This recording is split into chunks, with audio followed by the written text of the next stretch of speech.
மக்களவை தேர்தலுக்கான 4ஆம் கட்ட வாக்குப்பதிவு தொடங்கியது. மகாராஷ்டிரா, பீகார், ஜார்க்கண்ட், மத்திய பிரதேசம் உள்ளிட்ட 10 மாநிலங்களில் உள்ள 96 தொகுதிகளுக்கு தேர்தல் நடைபெறுகிறது. ஆந்திரா, தெலங்கானாவில் ஒரே கட்டமாக மக்களவை தேர்தல் நடைபெற்று வருகிறது. 4ஆம் கட்ட தேர்தலில் மொத்தம் 1717 வேட்பாளர்கள் களத்தில் நிற்கின்றனர். ஆந்திராவில் உள்ள 175 சட்டப்பேரவை தொகுதிகளுக்கும் தேர்தல் நடைபெறுகிறது.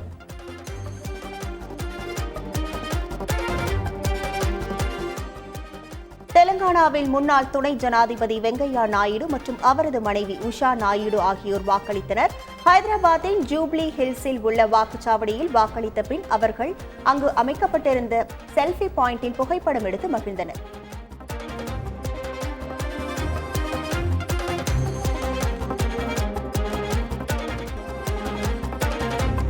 நான்காவது கட்டமாக 96 நாடாளுமன்ற தொகுதிகளுக்கு இன்று வாக்குப்பதிவு நடைபெறும் நிலையில் தெலங்கானாவில் பிரபல நடிகர் ஜூனியர் NTR தனது வாக்கை பதிவு செய்தார். ஹைதராபாத்தின் ஜூப்ளி ஹில்ஸில் அமைக்கப்பட்டுள்ள வாக்குச்சாவடிக்கு வருகை தந்த அவர் மக்களோடு மக்களாக வரிசையில் நின்று தனது ஜனநாயக கடமையை ஆற்றினார்.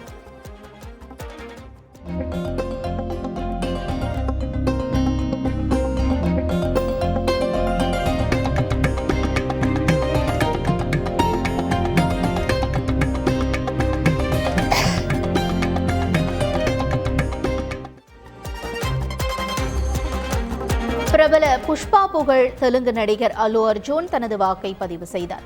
தெலங்கானா மாநிலம் ஹைதராபாத்தில் உள்ள ஜூப்ளி ஹில்ஸ் வாக்குச்சாவடியில் அல்லு அர்ஜுன் காலையிலேயே விரைவாக வருகை தந்து வரிசையில் நின்று வாக்களித்தார்.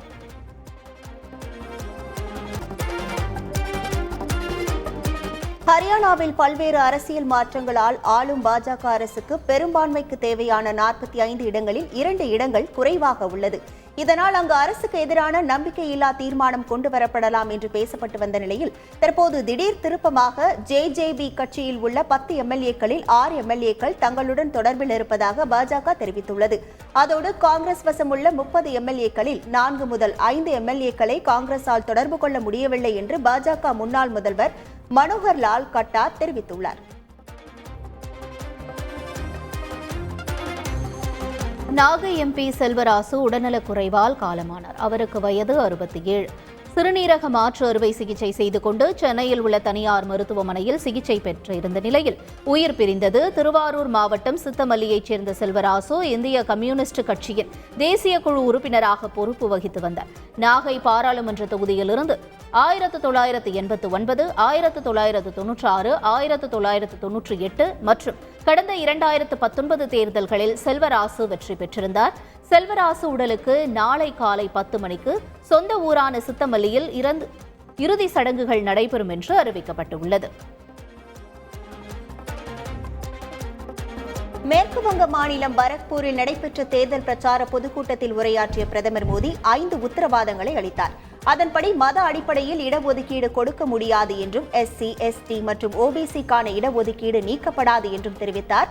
மேலும் ராம நவமியை கொண்டாடுவதை யாராலும் தடுக்க முடியாது என்றும் ராமர் கோவில் தொடர்பான உச்சநீதிமன்றத்தின் தீர்ப்பு ரத்து செய்யப்படாது என்றும் பிரதமர் மோடி தெரிவித்தார்.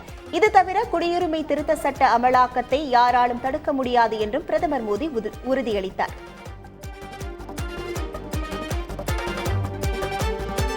உத்தரப்பிரதேசம், மேற்கு வங்கம், ஒடிசா, தெலங்கானா, ஆந்திரா, தமிழ்நாடு மற்றும் கேரளா ஆகிய மாநிலங்களில் 2024 மக்களவைத் தேர்தலில் பாஜக வெல்லும் இடங்கள் கணிசமான அளவு அதிகரிக்கும் என்று பிரதமர் நரேந்திர மோடி தெரிவித்துள்ளார். பத்திரிகை ஒன்றிற்கு அவர் அளித்த நேர்காணலில் தமிழகம், கேரளா உள்ளிட்ட தென்னிந்திய மக்களுடன் பாஜகவின் தொடர்பு புதிதல்ல என்று தெரிவித்தார். பாஜக ஆட்சியில் இருக்கிறதா இல்லையா என்பதை பொருட்படுத்தாமல் பாஜக தொண்டர்கள் கடுமையாக உழைத்து வருவதாக குறிப்பிட்ட பிரதமர் மோடி பலர் கட்சிக்காக தங்கள் உயிரை கூட தியாகம் செய்ததாகவும் அவர் நெகிழ்ச்சி தெரிவித்தார். மக்களவை தேர்தலுக்காக டெல்லி முதலமைச்சர் அரவிந்த் கெஜ்ரிவால் 10 உத்தரவாதங்களை அளித்துள்ளார். அதன்படி நாடு முழுவதும் முதல் 200 யூனிட் இலவச மின்சாரம், இலவச கல்வி வழங்குவதாக வாக்குறுதி அளித்தார்.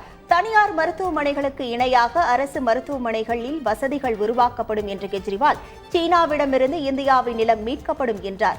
அக்னிவீர் திட்டம் கைவிடப்படும் என்றும் விவசாயிகளுக்கு முழு ஆதரவு விலை GSTயை எளிதாக்கும் திட்டங்கள் செயல்படுத்தப்படும் என்றும் அரவிந்த் கெஜ்ரிவால் வாக்குறுதி அளித்தார்.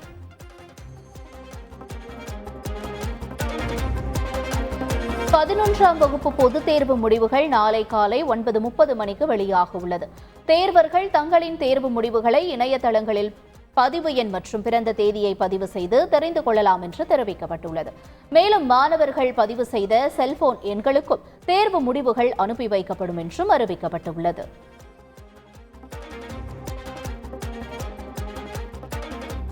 பொறியியல் படிப்புகளில் சேர்வதற்கு மாணவர்கள் மிகுந்த ஆர்வம் காட்டி வருகின்றனர். கடந்த ஒரு வாரத்தில் மட்டும் 1,00,000 பேர் பொறியியல் படிப்புகளில் சேர விண்ணப்பித்துள்ளனர். பொறியியல் படிப்புகளில் சேர விரும்பும் மாணவர்கள் கடந்த 6ஆம் தேதி முதல் இணைய வழியில் விண்ணப்பித்து வருகின்றனர். ஞாயிற்றுக்கிழமையுடன் இதுவரை 1,699 மாணவர்கள் விண்ணப்பித்துள்ளனர். இவர்களில் 27,755 மாணவர்கள் தங்களின் சான்றிதழ்களை முழுமையாக பதிவேற்றம் செய்திருக்கின்றனர். பொறியியல் படிப்புகளுக்கு விண்ணப்பிக்க அடுத்த மாதம் 6ஆம் தேதி வரை கால அவகாசம் வழங்கப்பட்டுள்ளது.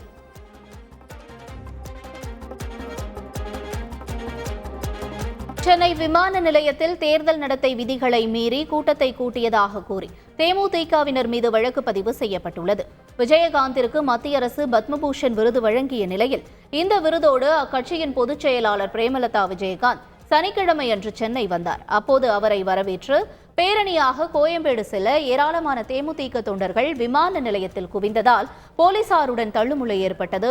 இதனையடுத்து அரசு ஊழியர்களை பணி செய்ய விடாமல் தடுப்பது உட்பட 7 பிரிவுகளில் தேமுதிகவினர் 20 பேர் மீது வழக்கு பதிவு செய்யப்பட்டுள்ளது.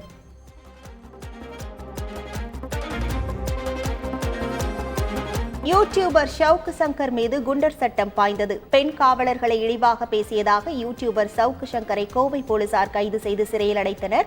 இந்த நிலையில் சவுக்கு சங்கர் மீது சென்னை பெருநகர காவல் ஆணையர் சந்தீப் ராய் ரத்தோர் குண்டர் சட்டத்தின் கீழ் நடவடிக்கை எடுத்து உத்தரவிட்டுள்ளார்.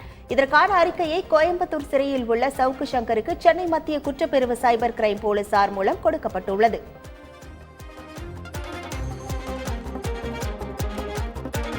பாஜக மாநில தலைவர் அண்ணாமலை மீது வழக்கு தொடர அரசு அனுமதி வழங்கியுள்ளது.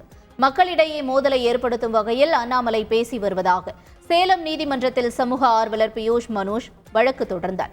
இந்த வழக்கை விசாரித்த நீதித்துறை நடுவர் யுவராஜ் அண்ணாமலை மீது 2 சமுதாயத்திற்கிடையே மோதலை ஏற்படுத்தும் வகையிலான சட்டப்பிரிவின் கீழ் வழக்கு தாக்கல் செய்யப்பட்டுள்ளதால் அரசின் அனுமதி பெற வேண்டும் என உத்தரவிட்டார். நீதிமன்ற உத்தரவை தொடர்ந்து அண்ணாமலை மீது வழக்கு தொடர அரசின் செயலாளர் நந்தகுமார் அனுமதி வழங்கியுள்ளார்.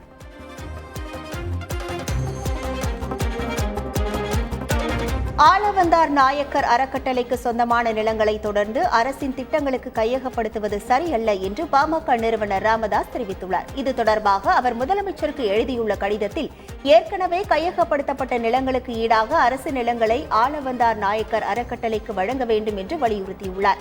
செங்கல்பட்டு மாவட்டம் நெம்மேலியில் சேர்ந்த ஆளவந்தார் நாயக்கர் தனது உழைப்பால் இறைப்பணிகளுக்காக ஏற்கனவே 1550 ஏக்கர் நிலங்களை வழங்கியுள்ளதாகவும் ராமதாஸ் அந்த கடிதத்தில் குறிப்பிட்டுள்ளார்.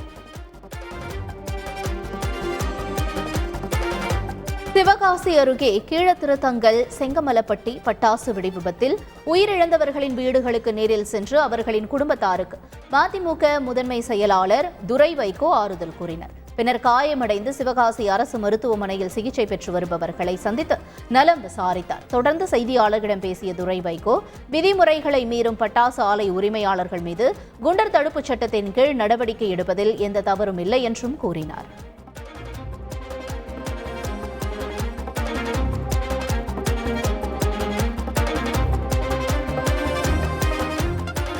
ராட்வீலர் நாய்கள் கடித்த சிறுமி முழுமையாக குணமடைந்த பிறகு விரைவில் வீடு திரும்புவார் என்றும் ராட்வீலர் நாய்களும் தொடர்ந்து கண்காணிக்கப்பட்டு வருகிறது என்றும் சென்னை மாநகராட்சி ஆணையர் ராதாகிருஷ்ணன் தெரிவித்துள்ளார்.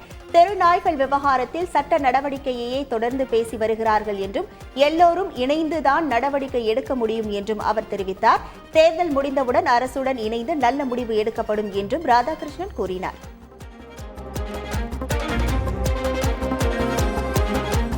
கோடை விடுமுறை மற்றும் வார விடுமுறையொட்டி தமிழ்நாட்டின் பல்வேறு சுற்றுலா தலங்களில் சுற்றுலா பயணிகள் குவிந்தனர். சிதம்பரம் அருகே உள்ள பிச்சாவரம் சுற்றுலா மையத்திற்கு வருகை தந்த சுற்றுலா பயணிகள் அலையாத்தி காடுகள் நிறைந்த பகுதியில் குடும்பத்தினருடன் படகு சவாரி செய்து மகிழ்ச்சி அடைந்தனர். இதேபோல கன்னியாகுமரி மாவட்டத்தில் உள்ள திருப்பரப்பு அருவி, ஈரோடு மாவட்டம் கொடிவேரி அணை, வால்பாறை கூழாங்கல் ஆற்றில் உற்சாகமாக குளித்து மகிழ்ந்தனர். நீலகிரியில் சுற்றுலா பயணிகளுக்கு கடந்த 7ஆம் தேதி முதல் தற்போது வரை 1,14,397 வாகனங்களுக்கு இ பாஸ் வழங்கப்பட்டுள்ளதாக மாவட்ட நிர்வாகம் தெரிவித்துள்ளது. இதில் 5,87,394 பேர் வெவ்வேறு தேதிகளில் பயணிக்க உள்ளதாக தெரிவிக்கப்பட்டுள்ளது. இதேபோல் கொடைக்கானலுக்கு சனி மற்றும் ஞாயிறு ஆகிய 2 தினங்களில் 40,000 சுற்றுலா பயணிகளும் 5,000க்கும் மேற்பட்ட வாகனங்களும் வருகை புரிந்துள்ளதாக மாவட்ட நிர்வாகம் தெரிவித்துள்ளது.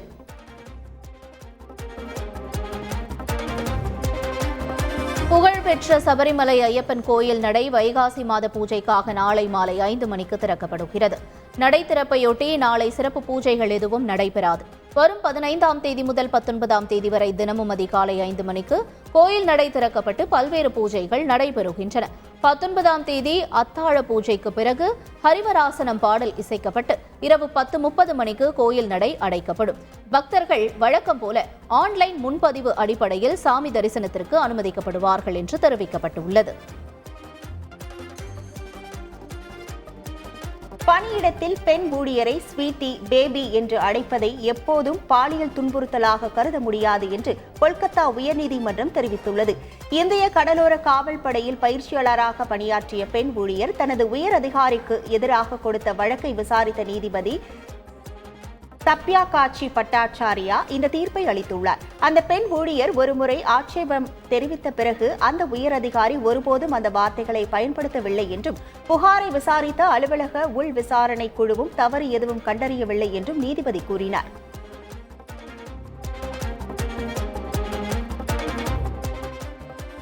மெக்சிகோவின் சியாபாஸ் கடற்கரைக்கு அருகில் சக்தி வாய்ந்த நிலநடுக்கம் ஏற்பட்டது.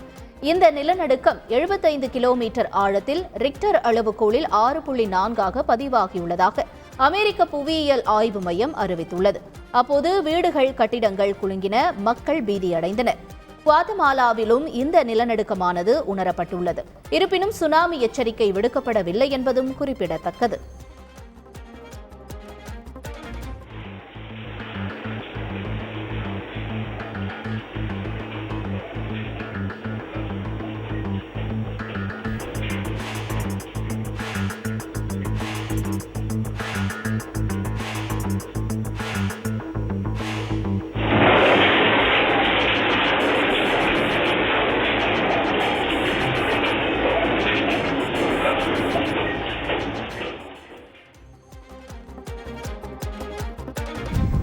ஐபிஎல் தொடரின் மிக முக்கியமான ஆட்டத்தில் சென்னை அணி 5 விக்கெட்டுகள் வித்தியாசத்தில் ராஜஸ்தானை வீழ்த்தியது. சேப்பாக்கம் மைதானத்தில் நடைபெற்ற போட்டியில் டாஸ் வென்று பேட்டிங் செய்த ராஜஸ்தான் அணி 20 ஓவர்களில் 5 விக்கெட்டுகள் இழப்புக்கு 141 ரன்கள் மட்டுமே எடுத்தது. தொடர்ந்து பேட் செய்த சென்னை அணி 18.2 ஓவர்களில் 5 விக்கெட்டுகளை மட்டும் இழந்து வெற்றி இலக்கை எட்டியது.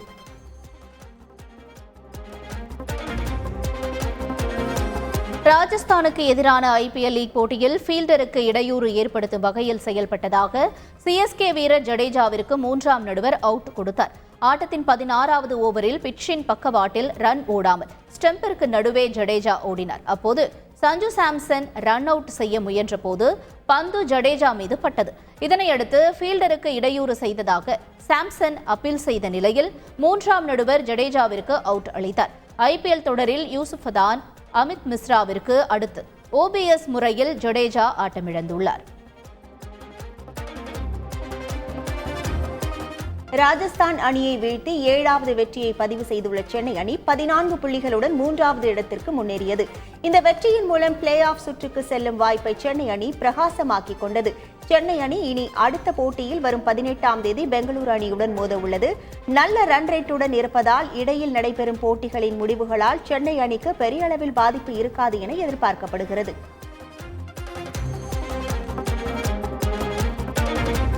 சென்னையில் நடைபெற்ற கடைசி லீக் போட்டி முடிந்த பின் ரசிகர்களை மைதானத்திற்குள் இருக்குமாறு சிஎஸ்கே நிர்வாகம் முன்னதாக வேண்டுகோள் விடுத்திருந்தது. அதன்படி போட்டி முடிந்த பின்பு சிஎஸ்கே அணி நிர்வாகம் சார்பில் சென்னை அணி வீரர்களுக்கு பதக்கங்கள் அணிவிக்கப்பட்டது. சென்னை சேப்பாக்கம் மைதானத்தில் 50வது வெற்றி பெற்றதை பாராட்டும் வகையில் பதக்கங்கள் வழங்கப்பட்டது. தொடர்ந்து சென்னை அணி வீரர்கள் மைதானத்தை சுற்றி வந்து ரசிகர்களுக்கு நன்றி தெரிவித்தனர். சென்னை அணி வீரர் தோனி மைதானத்தில் இருந்தபடி டென்னிஸ் பந்துகளை ரசிகர்களுக்கு அன்பளிப்பாக வழங்கினார். நாகை எம்பி செல்வராசு மறைவு டெல்டா மாவட்ட மக்களுக்கும் பொது உடைமை இயக்கத்திற்கும் ஈடு செய்ய முடியாத பேரிழப்பு என முதலமைச்சர் ஸ்டாலின் தெரிவித்துள்ளார். முதல்வர் ஸ்டாலின் வெளியிட்டுள்ள இரங்கல் செய்தியில் 1975ஆம் ஆண்டு இந்திய கம்யூனிஸ்ட் கட்சியில் இணைந்த செல்வராசு அரை நூற்றாண்டு காலம் பொது உடைமை இயக்கத்தில் தன்னை முழுமையாக ஒப்படைத்துக் கொண்டு செயல்பட்டு வந்ததாக தெரிவித்துள்ளார். 4 முறை எம்பியாக தேர்ந்தெடுக்கப்பட்ட அவர் டெல்டா மாவட்டங்களுக்கு ரயில்வே திட்டங்கள் வேண்டியும் மக்களின் உரிமைகளுக்காகவும் பல போராட்டங்களை முன்னெடுத்துள்ளதாக தெரிவித்துள்ளார்.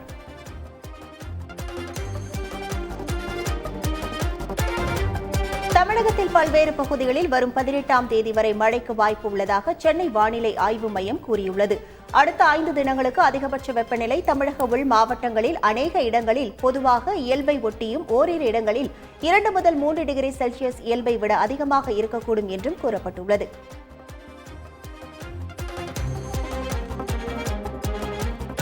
தமிழகத்தில் வெயிலின் தாக்கம் அதிகரித்து காணப்படும் நிலையில் பல்வேறு பகுதிகளில் மழை பெய்ததால் வெப்பம் தணிந்ததில் மக்கள் மகிழ்ச்சி அடைந்தனர். திருப்பூர் மாவட்ட சுற்றுவட்டார பகுதிகளான பாண்டியன் காங்கேயம் சாலை, தாராபுரம் சாலை உள்ளிட்ட பகுதிகளில் பலத்த மழை பெய்தது. இதேபோல கோவை மாவட்டம் தொண்டாமுத்தூர், மேட்டுப்பாளையம், பொள்ளாச்சி உள்ளிட்ட பகுதிகளிலும் மழை பெய்ததால் வெயிலின் தாக்கம் குறைந்து காணப்பட்டது. மேலும் திண்டுக்கல் மாவட்டம் வத்தலகுண்டு சுற்றுவட்டார பகுதிகளிலும் சுமார் 1 மணி நேரத்திற்கு பலத்த காற்றுடன் கூடிய மழை பெய்தது. திருப்பூர் மாவட்டம் அவிநாசி மற்றும் சுற்றுப்பகுதிகளில் இடி மின்னல் மற்றும் பலத்த சூறைக்காற்றுடன் கனமழை கொட்டி தீர்த்தது. காசிகவுண்டன்புதூர், வேலாயுதம்பாளையம், ஆட்டையம்பாளையம், சேயூர், குரும்பபாளையம், பழங்கரை உள்ளிட்ட பகுதிகளில் மழை வெளுத்து வாங்கியது. சூறைக்காற்றால் பல்வேறு இடங்களில் மரங்களின் கிளைகள் முறிந்து விழுந்தன. இதில் மின் கம்பிகளும் ஆங்காங்கே சேதமடைந்தன. அவிநாசி நகரம் மற்றும் சுற்றுப்பகுதிகளில் மின்சாரம் துண்டிக்கப்பட்டது.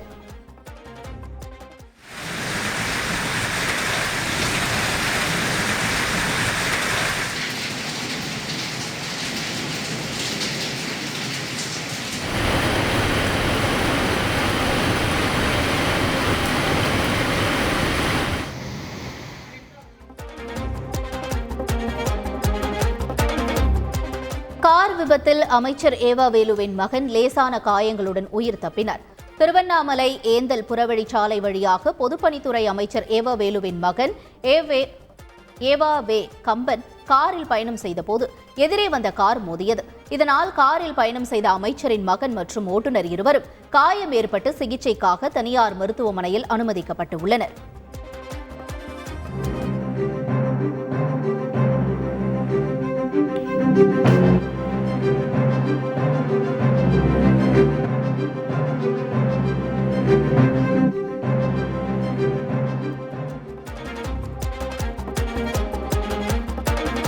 பழனியில் உல்லாசத்திற்கு அழைத்து பணம், செல்போனை பறித்ததாக 2 பெண்கள் உள்ளிட்ட 5 பேரை போலீசார் கைது செய்தனர். பழனி காவல் நிலையத்தில் ரமேஷ் என்பவர் அளித்திருந்த புகார் குறித்து விசாரணை நடத்திய போலீசார் 5 பேரை கைது செய்துள்ளனர். அவர்களிடமிருந்து 2 திருட்டு கார்கள், கத்தி, செல்போன்கள் உள்ளிட்டவற்றை பறிமுதல் செய்து தீவிர விசாரணை நடத்தி வருகின்றனர்.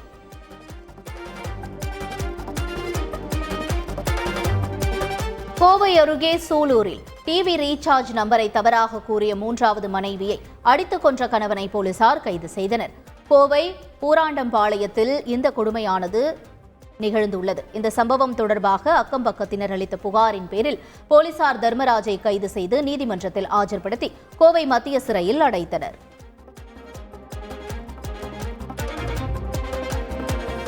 IPL தொடரின் 62வது லீக் போட்டியில் டெல்லி அணியை வீழ்த்தி பிளே ஆஃப் வாய்ப்பை தக்க வைத்துள்ளது பெங்களூரு அணி.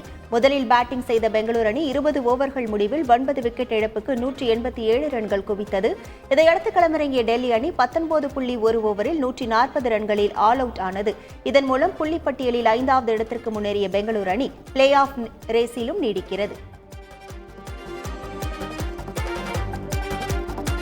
IPL தொடரில் பெங்களூரு அணி விராட் கோலி 250வது போட்டியில் விளையாடினார். இதன் மூலம் 250வது போட்டியில் ஆடிய 4வது வீரர் என்ற பெருமையை கோலி பெற்றார். முன்னதாக தோனி, ரோஹித் சர்மா, தினேஷ் கார்த்திக் ஆகியோர் 250க்கும் மேற்பட்ட போட்டிகளில் விளையாடியுள்ளனர். 2008ஆம் ஆண்டு முதல் பெங்களூரு அணிக்காக விளையாடி வரும் விராட் கோலி ஒரே அணிக்காக 250 போட்டிகளில் விளையாடிய முதல் வீரர் என்ற சாதனையையும் படைத்தார்.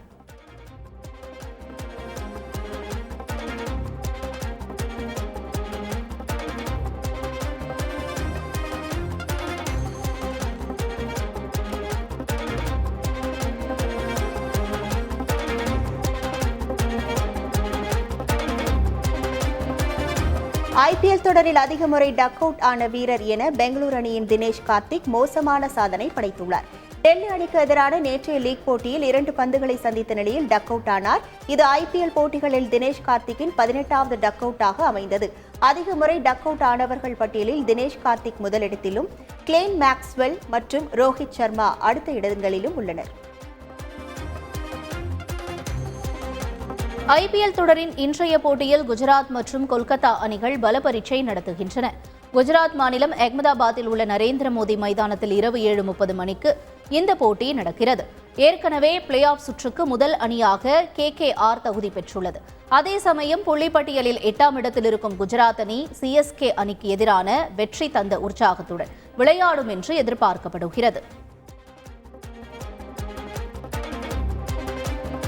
ஐபிஎல் புள்ளிப்பட்டியலில் 18 புள்ளிகளுடன் கொல்கத்தா முதலிடத்தில் உள்ளது. 16 புள்ளிகளுடன் ராஜஸ்தான் அணி 2வது இடத்தில் நீடிக்கிறது. தலா 14 புள்ளிகளுடன் சென்னை 3வது இடத்திலும், ஹைதராபாத் 4வது இடத்திலும் உள்ளது. தொடர்ச்சியாக 5 போட்டிகளில் வென்று அசத்தியுள்ள பெங்களூரு அணி 12 புள்ளிகளுடன் 5வது இடத்திற்கு முன்னேறியுள்ளது.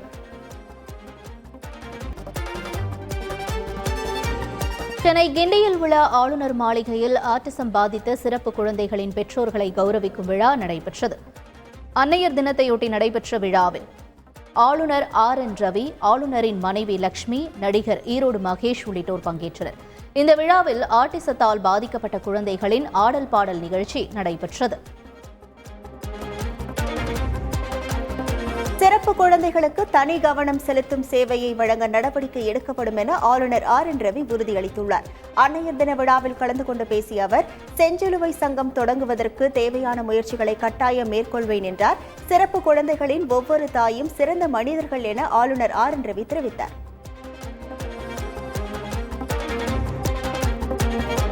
கோவை அரசு மருத்துவக் கல்லூரியில் உலக செவிலியர் தினம் கொண்டாடப்பட்டது.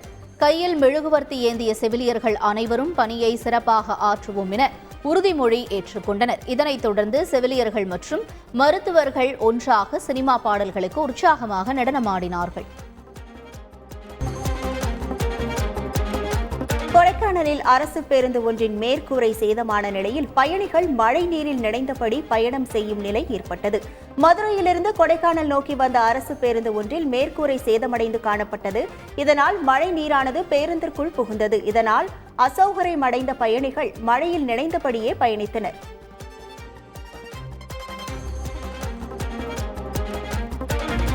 மக்களவைத் தேர்தலில் பாஜக வேட்பாளராக போட்டியிடும் நடிகை கங்கனா ரனாவத், இந்தியாவிற்கு உண்மையான சுதந்திரம் 2014 தான் கிடைத்தது என்று பேசியுள்ளார். மண்டி தேர்தல் பிரச்சார கூட்டத்தில் பேசிய அவர், மதத்தின் அடிப்படையில் பாகிஸ்தான் பிரிக்கப்பட்ட பின்னர் இந்தியா மட்டும் ஏன் இந்து தேசம் என அறிவிக்கப்படவில்லை என்று கேள்வி எழுப்பினார். மேலும் ஆங்கிலேயர்கள், முகலாயர்களின் மோசமான ஆட்சியை பார்த்த நம் முன்னோர்கள் பின்னர் காங்கிரசின் தவறான ஆட்சியை பார்த்ததாகவும் குற்றம் சாட்டியுள்ளார்.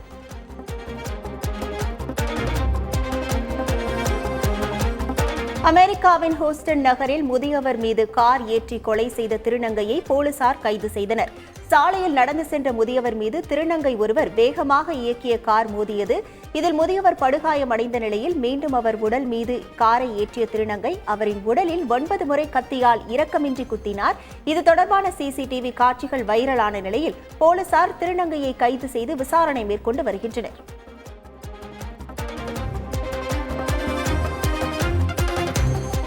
ரஷ்ய பாதுகாப்பு அமைச்சர் செர்ஜி ஷோய்கு பதவி நீக்கம் செய்யப்பட்டு புதிய பாதுகாப்பு அமைச்சர் நியமிக்கப்பட்டுள்ளார். சமீபத்தில் யுக்ரைனிற்கு பாதுகாப்பு அமைச்சர் செர்ஜி ஷோய்கு ஆயுதங்கள் விற்பனை செய்ததாக கூறப்படுகிறது. இந்த நிலையில் அவரது பாதுகாப்பு அமைச்சர் பதவியானது நீக்கப்பட்டது. அவருக்கு பதிலாக 65 வயதான ஆண்ட்ரே பெலோசோ என்பவர் பாதுகாப்பு அமைச்சராக பதவியேற்க உள்ளார் என்ற தகவல் வெளியாகியுள்ளது. யுக்ரைன் மீதான படையெடுப்பு தொடங்கியதிலிருந்து புட்டின் மேற்கொண்ட மிக முக்கியமான இராணுவத்தின் சீரமைப்பாக இது பார்க்கப்படுகிறது.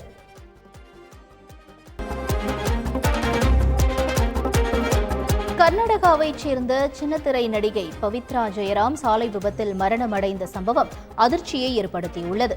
கர்நாடக மாநிலம் மாண்டியா மாவட்டத்தில் உள்ள ஹனகிரேவுக்கு சென்று கொண்டிருந்த போது ஆந்திர மாநிலம் மெஹபூபா நகர் அருகே கார் கட்டுப்பாட்டை இழந்து தடுப்பின் மீது மோதியது. அப்போது ஹைதராபாத்திலிருந்து வனப்பர்த்தி நோக்கி வந்த பேருந்து மோதியதில் கார் நொறுங்கிய நிலையில் பவித்ரா ஜெயராம் சம்பவ இடத்திலேயே பரிதாபமாக உயிரிழந்தார்.